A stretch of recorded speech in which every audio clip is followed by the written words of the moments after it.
skincare brand wondering if you should be working with a 3PL or maybe trying to find a good 3PL, we're gonna walk through all the things you should be looking for, where you can actually go to find a 3PL, and some of the questions specific to skincare that you should be asking as a brand when considering a partner to work with. This is all super important, especially when it comes to skincare, just because there are so many kind of specific things that need to be considered. There's things like temperature control requirements, maybe there's influencer gifting. There's all this little nuance to skincare that not all 3PLs are gonna support super well. And so as a brand, considering working with one or thinking about it, they're just things that you wanna make sure that whoever you do end up choosing as a partner is gonna be able to fit well so that you can create a good, long-lasting relationship. And even more importantly than creating a great, long-lasting relationship, at the end of the day, it ends up saving you money if you're able to find a good partner from day one that in a year from now, you don't have to go switch to a new one. So with all that, let's go ahead and dive on in. Now, first off, before we can even talk about are you ready for a 3PL and how to find one, I think you need to take a step back and think about what are your actual requirements as a skincare brand that you have for a potential 3PL or fulfillment center. One of the most important factors to this is where is your product manufactured? Is it domestic? Is it international? And is it coming from a bunch of different suppliers?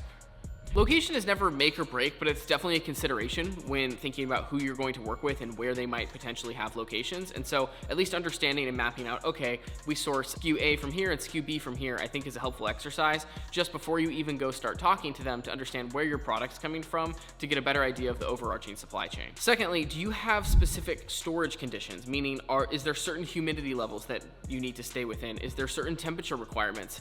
When you start getting into cosmetics and skincare, some products may or may not have expirations, dates, and lot codes. Is that something that a partner needs to support? Is that something you guys are doing or looking to add in the future?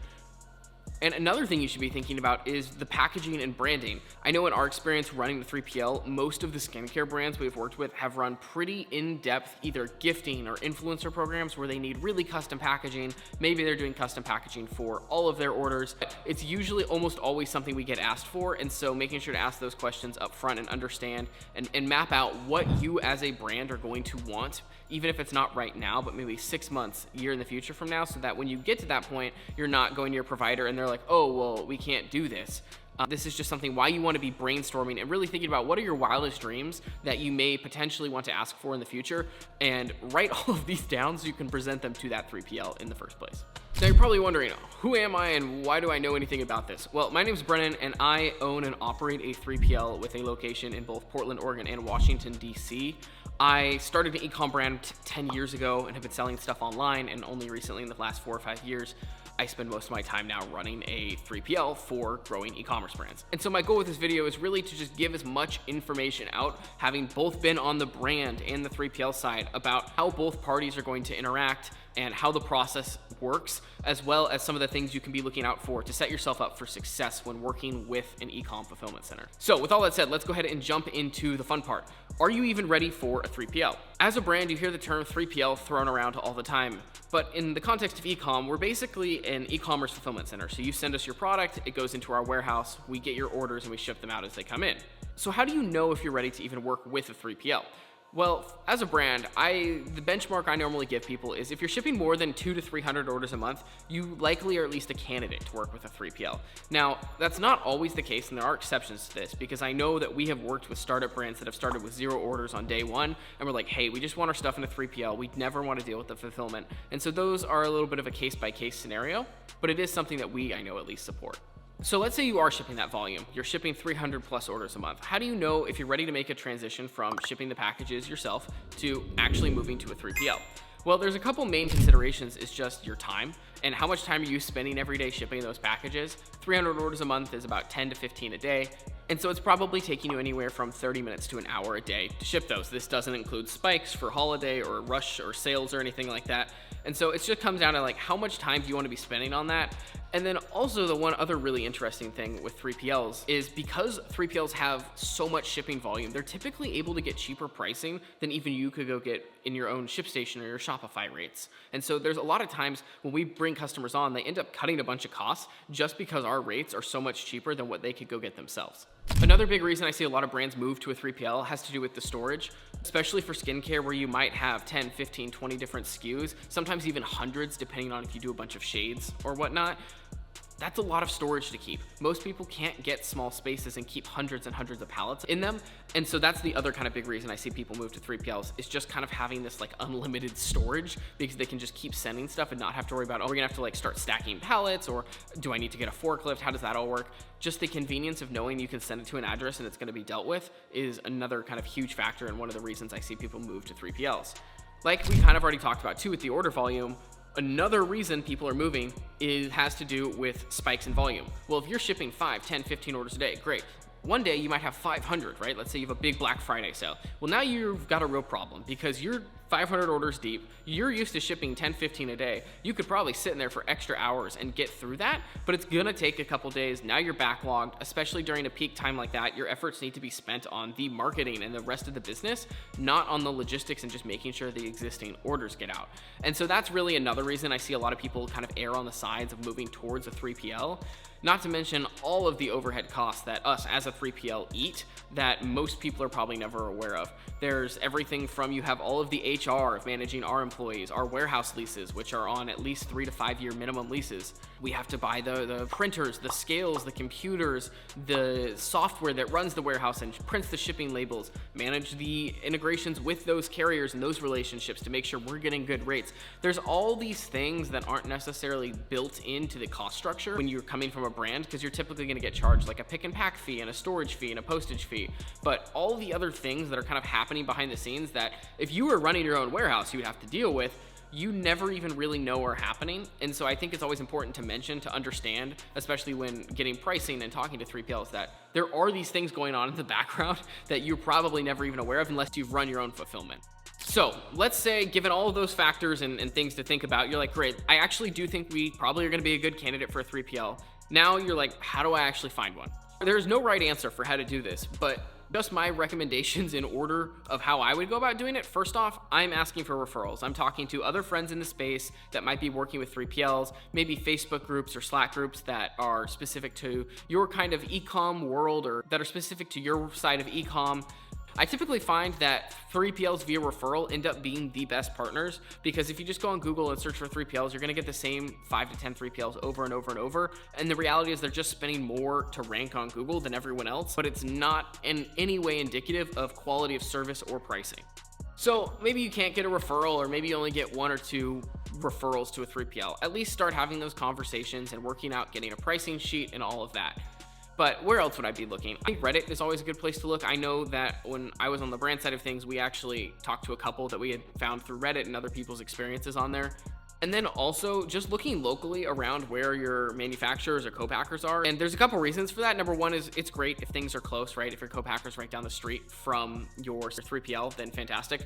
But also it kind of puts you in a different world of looking for like local 3PLs, which I tend to find end up doing a really good job, but you might not find because they're just getting out advertised by everyone else. And the reason for that is those 3PLs are so focused on actually just doing a great job for their existing set of customers, and not as focused on spending millions and millions of dollars pushing crazy advertising, because they don't have those dollars necessarily to spend, that they actually do a really good job at a great price, but you just might have a hard time finding them in the first place.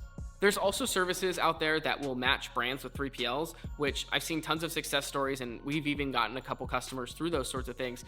But just one thing to be aware of is that when a brand goes to work with a 3PL via one of those, your pricing typically ends up being just slightly higher. And the main reason is us as a 3PL typically owe some sort of affiliate back to that 3PL finder. And so sometimes they can put you in a great home, and as a brand, you're totally good, but just be aware that your pricing will typically be somewhat cheaper if you're not going through one of those. Now, that's not to say I wouldn't, because sometimes it's worth paying, especially with those matchmaking services.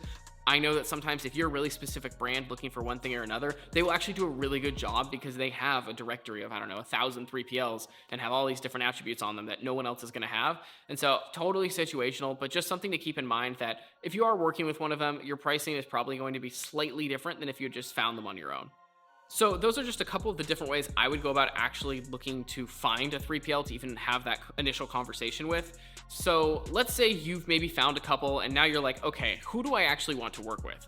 First off, I think it's important, just get on the phone with the 3PL, whoever's going to help create a pricing sheet for you, and talk through your entire process now, what you do, what you're looking for, and what you're hoping to get out of a 3PL that you're not getting now. And make sure to mention those things that I talked about initially, where what do you want to have in 6, 12, 18 months from now that you don't have now? Are you potentially going to want to expand into retail, and are you going to need EDI compliance? Basically anything and anywhere you see that brand going, you need to mention up front, because especially on the 3PL side, we're going to dictate whether or not we're going to be able to support what you need based off of that initial conversation. And so I've seen it all too many times where a brand comes to us and they might be doing only direct to consumer, and maybe 6, 12 months later they're like, the business has shifted and now they're doing all retail. Well, us as a 3PL are no longer such a great fit for that, because we might not be super retail specific.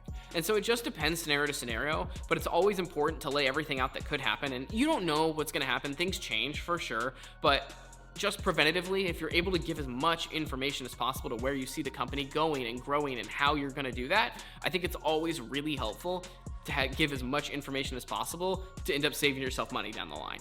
So when it actually comes to getting you that price sheet, as a 3PL, they're going to ask you for your average number of SKUs, how many orders a month, what marketplaces are you selling on, those sorts of questions.